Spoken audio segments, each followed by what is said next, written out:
Ramily, welcome into a brand new, very special episode of the Rams Report, presented as always by PrizePicks. Guys, today I am beyond excited about this opportunity. We have a very special guest today. First and Tuna has joined us on today's show to break down a little bit of Rams training camp. He's been out there all week, enduring the heat to go see it with his own eyes, to go see the Rams in person, and he has got a ton to share with us today. Tuna, how are you doing, my man? Thank you for being here. I felt better after having a day off. I'm not going to lie. Since Saturday happened, the way I explained it, it's a little bit of whiplash. Like the football season, the offseason was just you're stuck in LA traffic going 5 miles an hour just forever and ever and ever. And then all of a sudden, all the cars disappear, and now you're going 100 miles an hour since Saturday. Like literally, we've had nothing for a while. The guys were on vacation. Guys showed up to LMU on Saturday, and since then, it's just been, all right, let's go football, football, football. Once the ball got put in the air, everything just flipped. It felt like life got better. Colors got brighter. So I don't know how you guys feel, but being out there, it's just really nice to have football back. I'll say that much. I think we're, as fans, living vicariously through you guys out there at camp. For all of us, I know I got a lot of non-LA audience. I know a ton of people that are out in LA that probably have had the opportunity to go out to camp. But for me as an out-of-state fan, and I know many other out-of-state fans out there, I think we're just living vicariously through these clips, and just like you said, the pep is back in the step. Knowing football's back, knowing we're back into the real swing of things. And speaking of that, I know I've got some questions. I know the audience is probably very curious to hear about what you have seen. And I think one name, maybe more so than pretty much any other, as far as the young guys have gone to this point in camp, has just been over and over. We're hearing about him. What to you has made CJ Daniels' first week of training camp so special? You watch enough football, and you can usually just tell when a guy has it. Like it's really, we get lost in the sauce from a little bit before draft, when I don't want to say the casual fan, but the fan where like, hey, I'm not hyper fixated on every single NFL piece of news, but hey, the draft is coming. I start seeing more college highlights, and some guys look like superstars in college, and some guys you don't know if they're gonna, how are they gonna fare? And then we get so wrapped up, at least here in Rams house, where every single rookie wide receiver, we're like, that's the next big thing, because we've kind of been proven right over and over. And so there's a little bit of that. But CJ Daniels is one of those guys where you watch the Miami tape, you watch every other school he's been at, and then you watch that stuff translate onto the Rams practice field, and it's all consistent and similar. He has it. He just, the way he walks in, he carries himself, the way he runs through a little bit of like physicality in the secondary on some of those catches that you've seen circulating online. He looks the part, and he plays the part. He doesn't have that game speed yet. You can kind of tell when you go to enough football practices, just at any level, like when a guy is, hey, are you Devontae Adams running 110% speed? You're not thinking. You're just being an athlete, and you're just doing. It's second nature. There's like a little bit of that for CJ Daniels, but the things that you can't hide. How natural do the hands look? Does the ball ever move at all the second your fingertips, get laid on it? Do you run everything in stride? Those parts, undeniable. Every time he catches the ball, it's so natural, whether it's low, he's got to stretch out for it by the sideline. Very natural pass catcher. Like, that's the first thing that popped off the field for me. And then the other part where, sure, he doesn't have that same game speed as the veterans because he's still learning, but he's got a flow. Like, he just kind of glides at times. I think, I don't know if that's always how he's been, and maybe I haven't paid that much attention in the past, but he's a strider for sure. Go back and watch the college tape. You definitely see that. He strides it out, and you see that speed come in there. I mean, he's not a straight up burner, I would say, by any means, but you definitely see that like long strides allow him to cover ground quicker than I think people realize. He is incredibly exciting. I know Rams fans are super, super fired up about him, and I cannot wait to keep hearing more about him as we get closer to the season and what his role is going to be as he continues to show out. I've got a few more questions for you that I want to ask in just one second. But before we do that, we do have to give a shout out to the sponsor of today's video, our presenting sponsor here at Chat Sports, the good people over at PrizePicks. Guys, if you are a regular viewer of the Rams Report, then I know you know all about our friends over at PrizePicks, America's #1 sports picks app, and the best way to get involved in some daily fantasy sports action. Right now, I've got a lineup going right over here. This is one I just put together last night. Little 5 to win 210 action, and PrizePicks' awesome social feeds features will allow you guys to drop a follow on my account. Jackson Durham is the username, and you can tailor fade this one with just one click. But here's what we got rolling. We've got Matthew Stafford. We're going with the more on his passing touchdowns. That's the demon pick, so it's as high as the projection can be at 39.5 passing touchdowns. So we believe in Stafford. Of course we do. We've got Devontae on there as well. He just gets 10 touchdowns for us. I think that's perfectly achievable. Caleb Williams delivering a 4,000-yard season, and then we've also got Bijan going off as well. So you guys can tail on this lineup. You can fade on this lineup. Whatever you do, just do it with our friends over at PrizePicks. And guys, if you're brand new to PrizePicks, they've got an awesome new user offer for you. Play your first $5 and get $150 in lineups. If you win, just use code HMA when you sign up. That's right. PrizePicks just switched up their offers. There's no better time to join. Lock in and win that first lineup. That's code HMA at sign up to get $150 in bonus lineups if you win your first $5 lineup. Thank you to PrizePicks for sponsoring today's video. Let's get back to the training camp discussion. So a little bit on CJ Daniels. He's standing out. Before we close out on the receiver room, I wanted to give you an opportunity. If there's anybody that you feel like in that group that isn't getting enough attention right now, outside of CJ, Puka's been shining as well. Nate Atkins had that great article, that report on him. I don't know if you saw that one. But is there anybody out there that you're like, this cat's been balling and no one's talking about him? I mean, the floor is yours to elevate anybody in the receiver room that you feel like needs more attention. Hell yeah. This is my favorite position group on the team. I think it's because of Eric Yarber, the best. It's not just best wide receivers coach in the league, in the world. Like, absolutely. Very 100%. Unique, recognized across nationally, just not talked about. He's the best kept secret that the Rams have. But two answers for that, and I'll be as quick as possible that I can. The first thing that's not really understood is the wide receiver 3. I think it is going to just be like a committee approach, like we expected the cornerback room to be last year. I don't think that they're really looking and hoping that, all right, we need one guy to be wide receiver 3 in the depth chart no matter what, because everyone behind the best duo in the league, Puka and Devontae, everyone has a role to play. Xavier Smith, Jordan Whittington, we both know they do a lot of special teams. Jordan Whittington's going to do that kind of like, I call him the McVay special. There's always one every single season. Right now it's Jordan Whittington. For a while it was Ben Skoranek. Hey, I need you to step in at XH, fullback. Go play left guard. Go on special teams. Like, he'll do whatever, and he'll do everything well enough. He'll go catch a pass for 25 yards on 1 week, not catch anything for 3 weeks, and then be super happy about it. Konate Mumfield, he really is that prototypical, hey, can you mimic what Devontae Adams is doing? If there's one guy that I think has to be the not talked about as much, I'm going to pick Konate Mumfield. He had a really sweet back shoulder pass from Matthew Stafford. I believe it was on Jalen Watson on Monday. That was a religious experience watching Stafford for the first time. We could talk about that in a bit, but Konate Mumfield, I think, is the one that deserves more credit for his offseason work. We're going to try to talk to him at some point during the rest of camp, but he looks more filled in.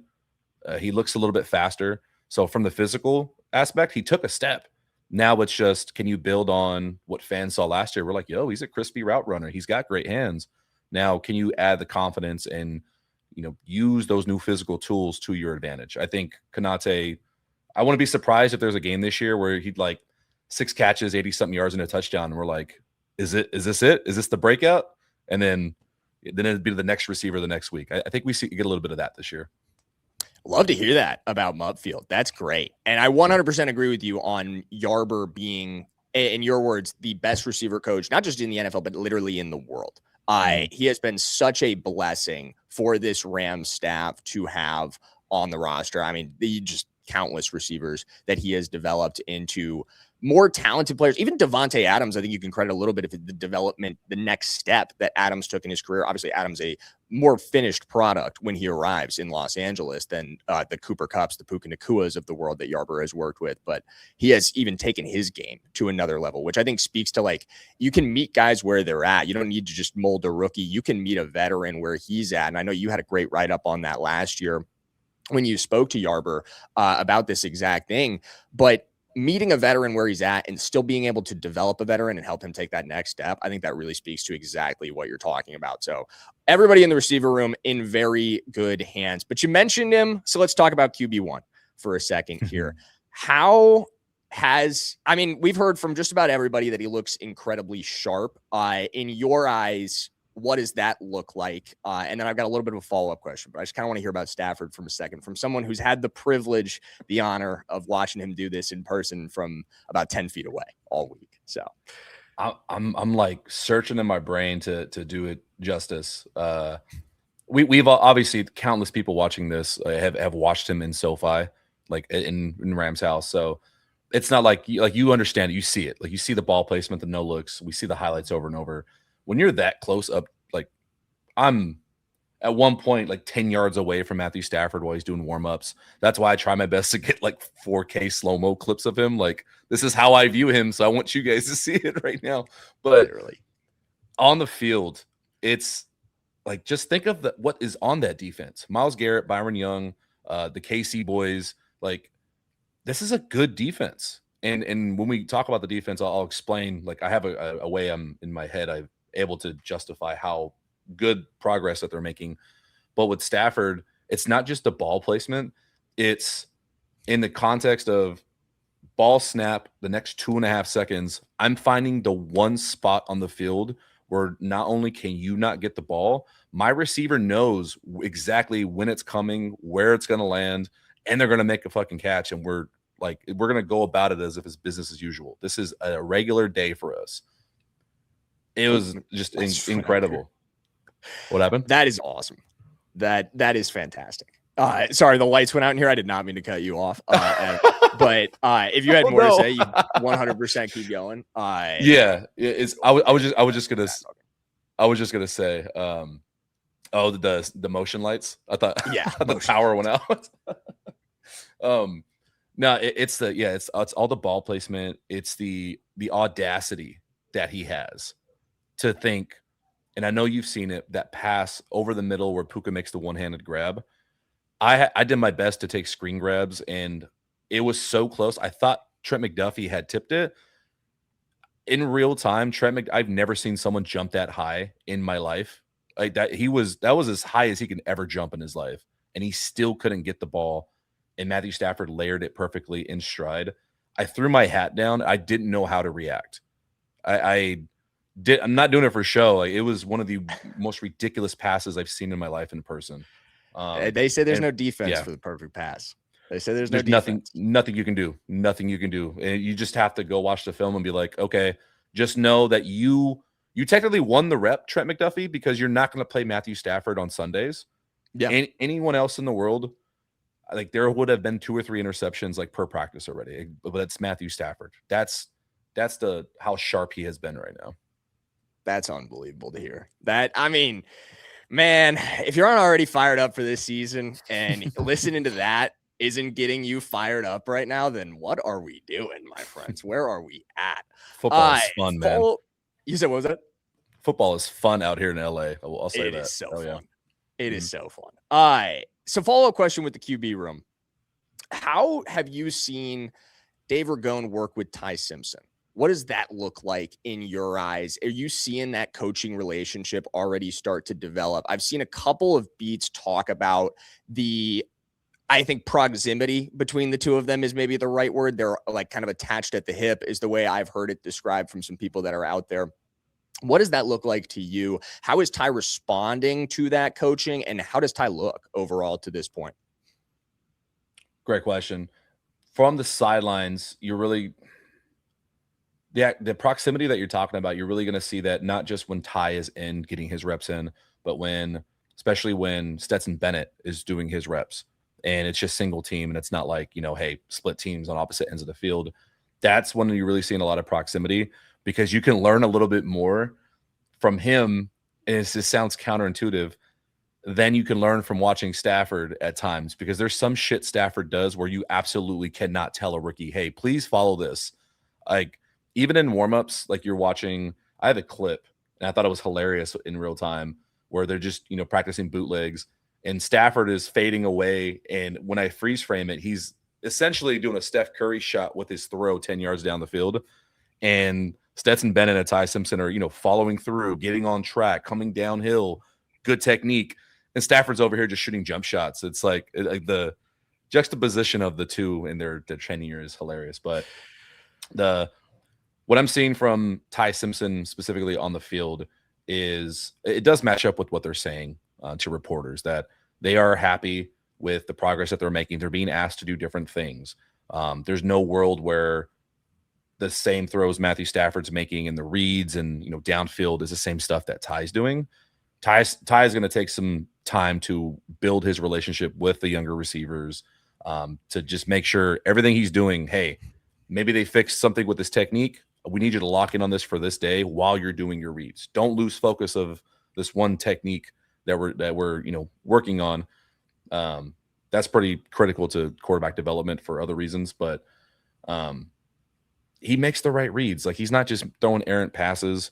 If he needs to check it down, it's getting out in time. He's not sitting in the pocket forever.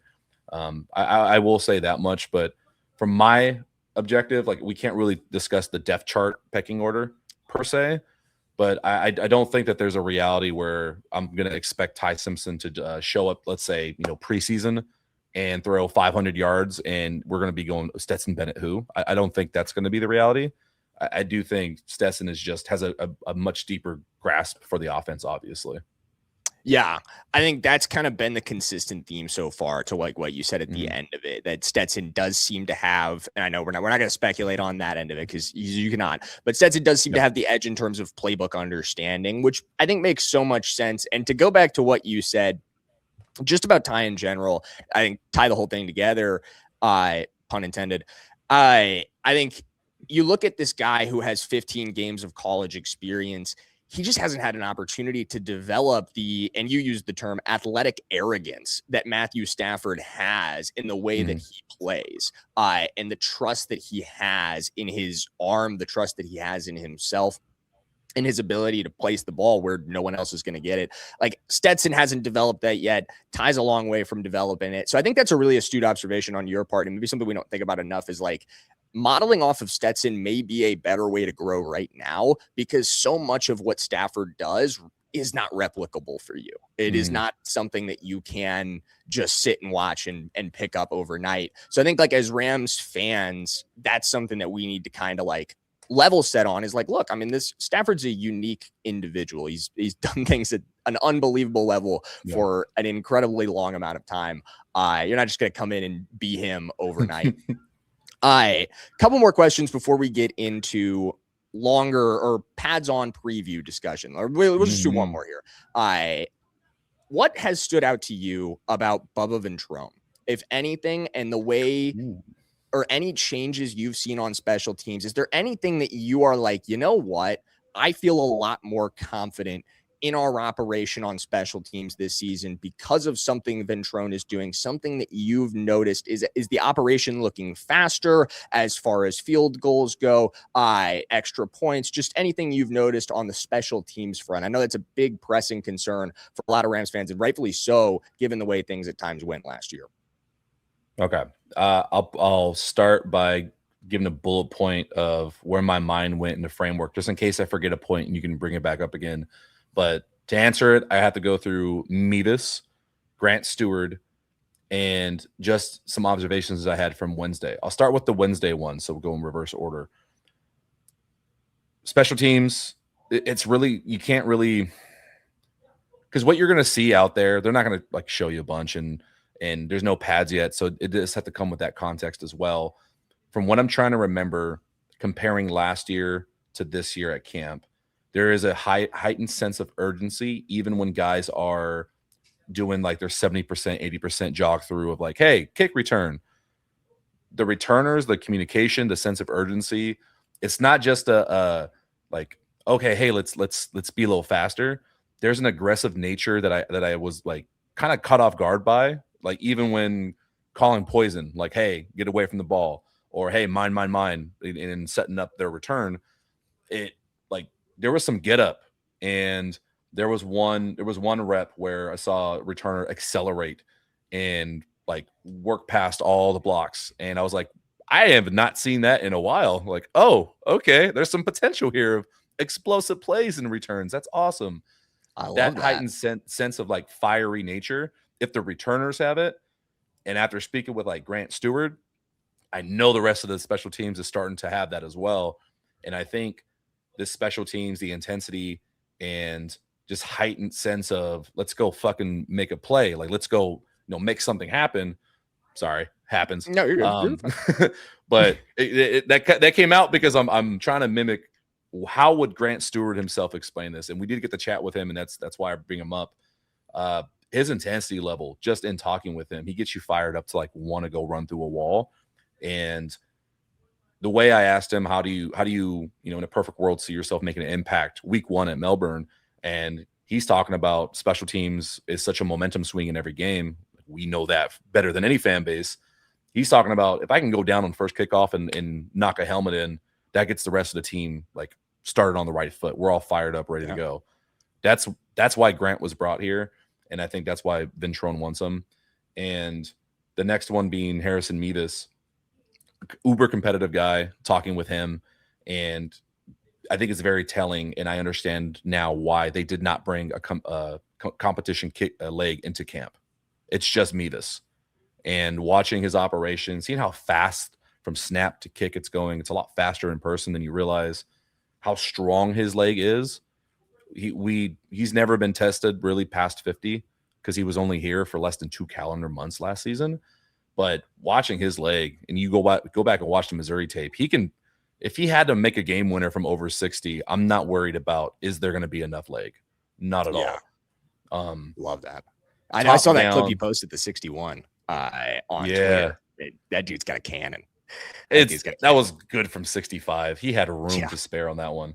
And so from Mevis to Stewart to the intensity that I'm seeing, I think that's the overall difference that I've sensed in just 4 days of, hey, a few vanilla things that they're showing fans. When pads go on, I'm not going to be surprised if there's a fight or some pushing back and forth at some point, especially with Grant Stewart, because I think he wants to set a tone the second there's any kind of physicality involved. And good. That's the sense I'm getting. Obviously, we got to see it happen. They have to go out there and make their kicks. Mevis said as much, but the second he's making kicks, they're having fun. We're getting thicker kicker merch. We're making more kicks. So I do think, I'm not going to say there's going to be a housed kick return every single week, but I do now actually get excited of, hey, any given special teams unit, there's an opportunity for the Rams to win a game through special teams this year. So I feel pretty good about it. I like the fire and what you're talking about with the intensity and the energy that they're bringing. I think that alone can be game changing for this. So let's switch gears a little bit and start to talk about what happens today. It's a big day for the Rams at practice. You're going to be out there pretty soon. We're going to have to let you go so you can get ready to get out there, I'm sure. But pads are on. Sean McVay said no more pajama parties, which hilarious quote, by the way. Love that. And they're over. Starting today, the pads are on.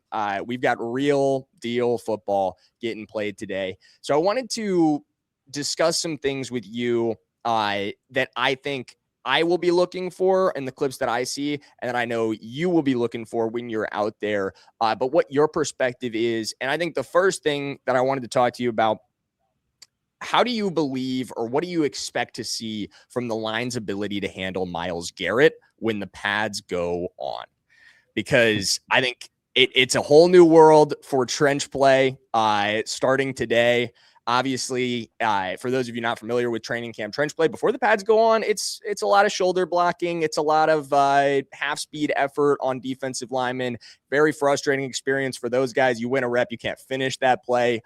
You have no opportunity to go hit anybody. It is all, at the end of the day, it's slow for those guys. Frustrating for those guys. I think they build that up a little bit. And I think Myles Garrett is definitely ready to unleash today. Do you think the offensive line is ready to hang? Do you think they can handle it?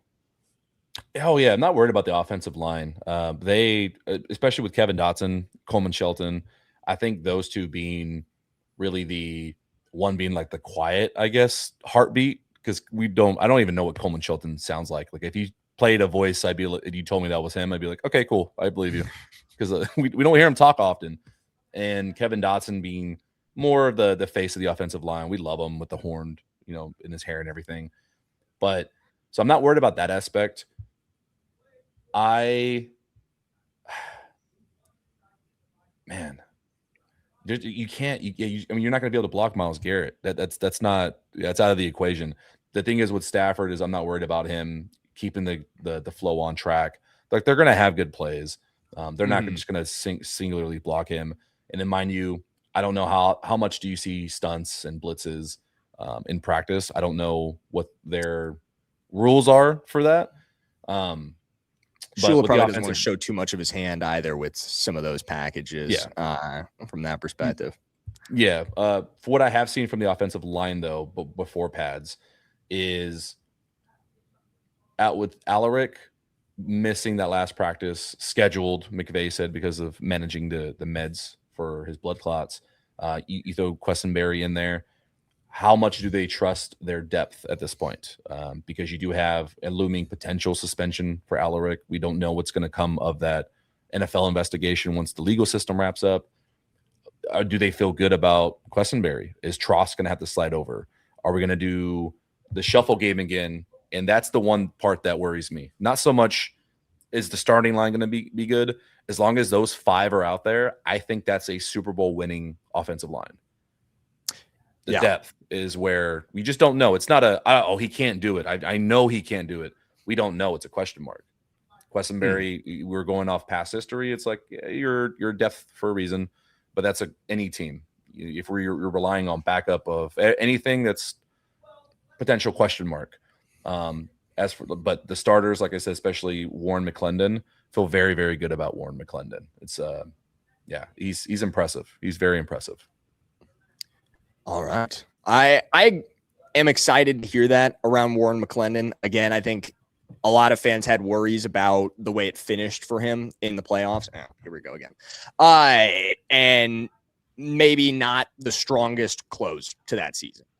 Compared to what we had seen from Warren in the regular season, where he is, legitimately, he was one of the best pass blocking offensive tackles in the entire NFL last season. In the regular season. And then during the playoffs, I don't want to say he was a liability, but he definitely was not that same level of guy. So to hear him getting back into that foundation, I think is really, really good to hear around Warren. I think that'll make a lot of Rams fans excited about where the offensive line stands going into this year. So far, what have you noticed, I guess, and what do you expect to see with the pads on between the splits for Trent McDuffie as far as playing the boundary and playing within the slot, playing that nickel role? Do you expect to see any sort of split there for Trent McDuffie? I know it's been an interesting thing for me because Sean McVay said we like to have guys who play a variety of roles. And obviously, he could be speaking about any number of different guys in our secondary who are capable of playing a variety of roles. I think Cam Kinchins fits into that description, Quentin Lake, Trent McDuffie himself, obviously. But have you noticed, given McDuffie's history of maybe, I think you could say, playing his best football from that nickel spot, have you noticed him sliding in there, or is he purely out on the boundary?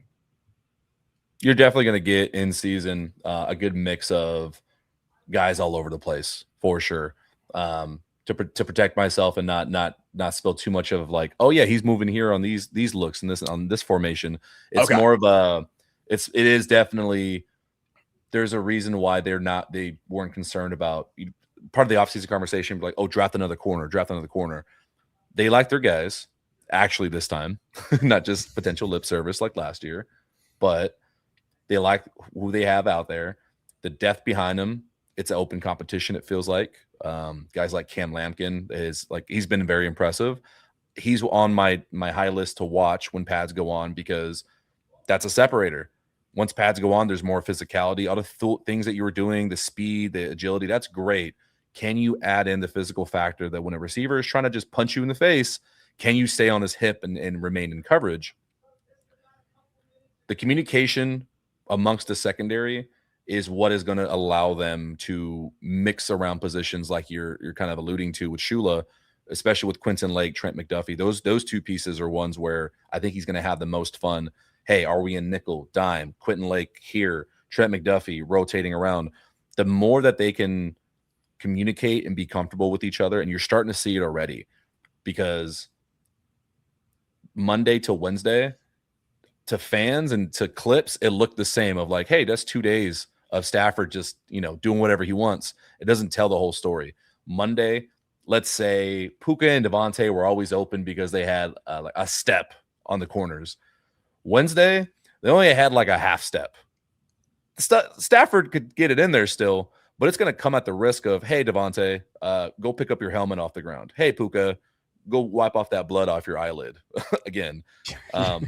It's not hospital balls like some comments are saying, but it's just not expecting that much of a leap where, hey, that window got real tight real fast. Guys are holding up from hitting guys because you don't want to hit your own teammates.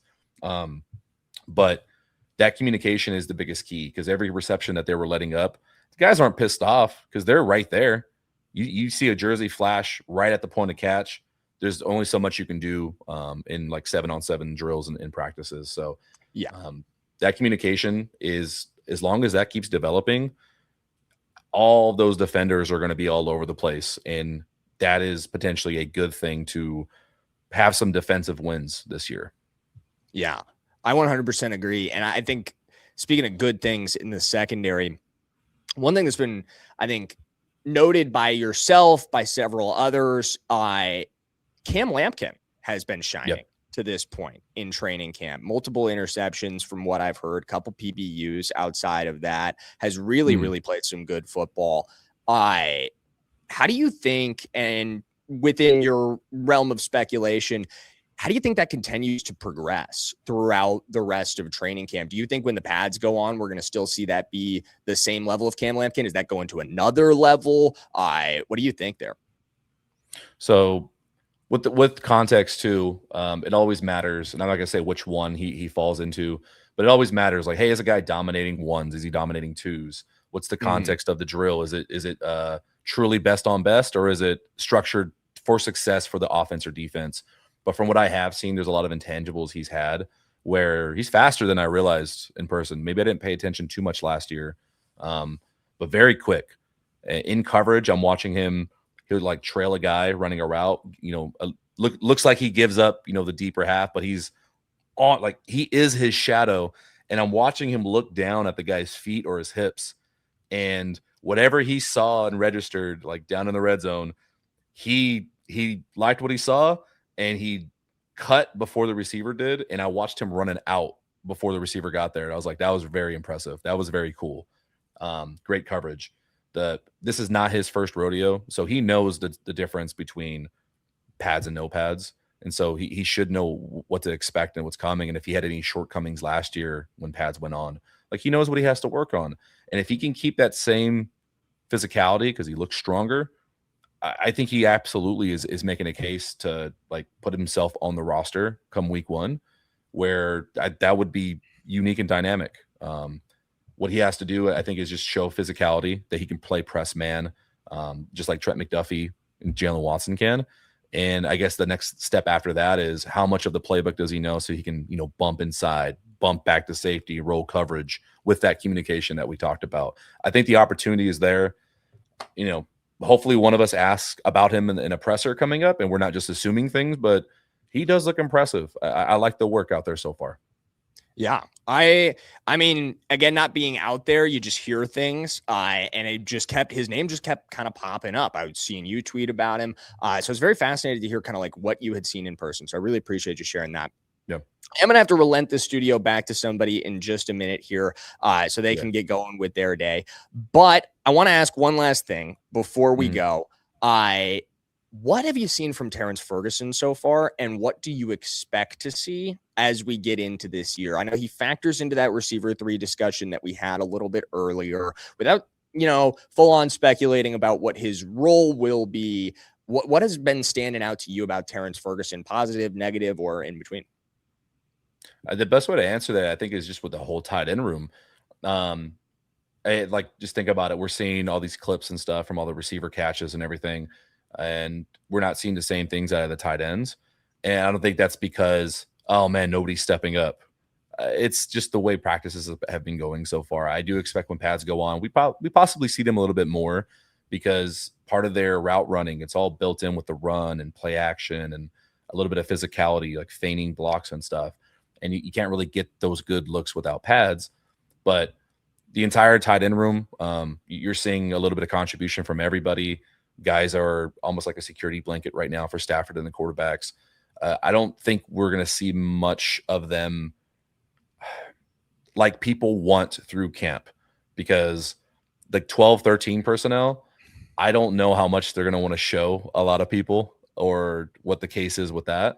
But from a little bit, you try to pay attention. Like, it hasn't been an overwhelming conversation. Like, even fans aren't saying like, "Oh man, that those plays out of 13 personnel were awesome." I think that's intentional. I don't think we're going to see too much of that publicly, to kind of keep a competitive edge. But yeah, when it comes to, I guess the best thing I can say is on air routes. There's a difference in his athleticism for sure. Like, in person, you can see he's got a little bit more spring in his step. So I am curious on how they implement him with the pseudo wide receiver sets. Yeah, I think that's really what it comes down to. And I know you can't speculate around that end of it too much, but I am very fascinated to see, like, he's been in the gym this offseason. We've seen that on his socials. We've seen him really commit himself to his work. How does that translate to that chemistry with Matthew Stafford that it felt like at times was missing last season? It felt like that was the missing component for him. So efficient when he was able to get the ball in his hands. A guy that clearly McVay is very excited about. You hear McVay talk about him, and it doesn't. And I think that's the thing, is like, I think a lot of Rams fans came out of that season maybe a little disappointed with Terrence Ferguson, and McVay is not. McVay is so fired up about this guy and what he can be for this team, and he feels like he's still right on track and right on trajectory. And I think that goes back to us as like fans, and we have high expectations for people. The first player we drafted that year. And, you want to see him get involved, but that's not really the timeline that McVay had in mind for him. McVay has a plan, and I think we're going to really see that come together this year.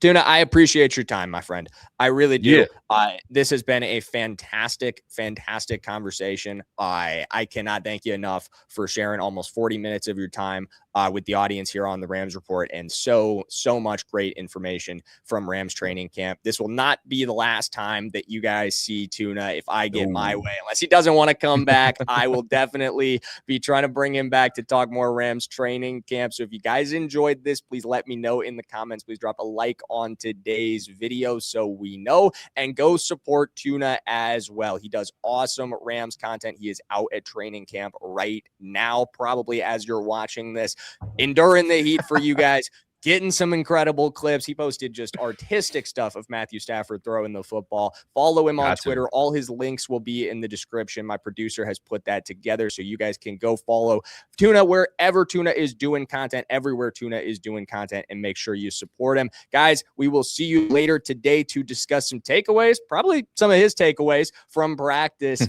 after today's stuff. So I will see you guys then. Again, thank you, Tuna, for your time. And that'll do it.